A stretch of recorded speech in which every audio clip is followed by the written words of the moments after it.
afternoon, everybody. Welcome to the Chris Salcedo Show here on Newsmax. Here's an example of the failure you and I are forced to fund.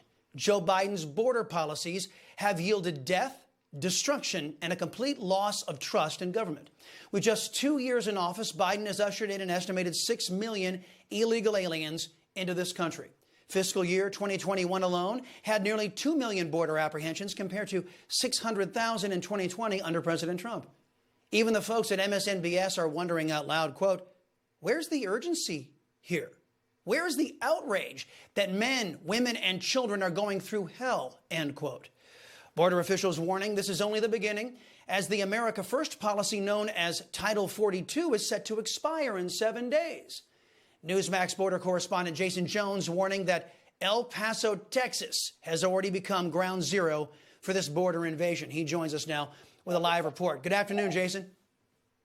Chris, good afternoon. It's good to be with you. You know, last week we were there on the ground in El Paso, Texas, and I've got some exclusive video showing something that we've never seen on the southwest border before. Take a look at this video. What you are seeing are charter flights by U.S. Customs and Border Protection to put men and women who have come across illegally into the country onto these flights and then take them to other processing centers to be processed.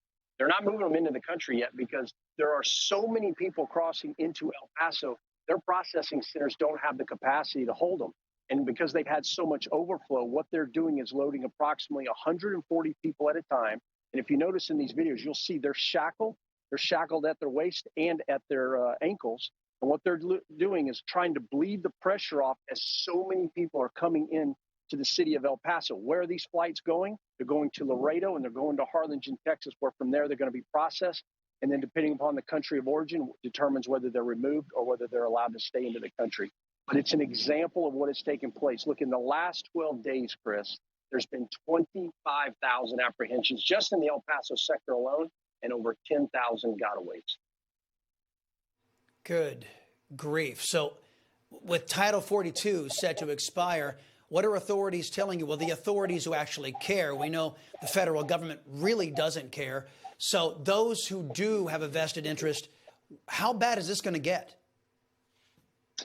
You know, in the last 48 hours, we've had a lot of things change in Mexico that are going to have a direct impact with the overlay of getting rid of Title 42. There is a large camp in Tapachula, Mexico, right on the border with Guatemala. They just disbanded the Mexican government. That held 15,000 migrants who are now making their way towards us. In Juarez, approximately 10,000 are staged to cross. Now, I can tell you, don't expect a large surge of 10,000 people all at once into the United States. The Sinaloa cartel and Cartel Jalisco New Generation, they would never allow that, along with the new Juarez cartel that own that plaza there. They're going to make sure they get paid first. But here's the concern. Personnel are already overrun with U.S. Customs and Border Protection. The state and local are doing everything they can do to support CBP operations, but the problem is the overwhelming numbers are just too much. And then you overlay that, Chris, the fact that it's 46 degrees in El Paso, Texas right now. These people are not acclimated to the cold and they don't have cold weather gear. So you take all of that and what you're seeing is an area that all eyes should be on El Paso. One last thing I'll say here is, where has the federal government been? We have said for 2 months that El Paso was going to be ground zero as we saw that transition and the failure of DHS leadership and Secretary Mayorkas to address it, to bring in enough personnel. It's going to cause a massive ripple effect at the end of Title 42, and we're going to see it play out. Jason Jones, great reporting. As always, thank you for your report and your diligence down that way. It's been absolutely outstanding.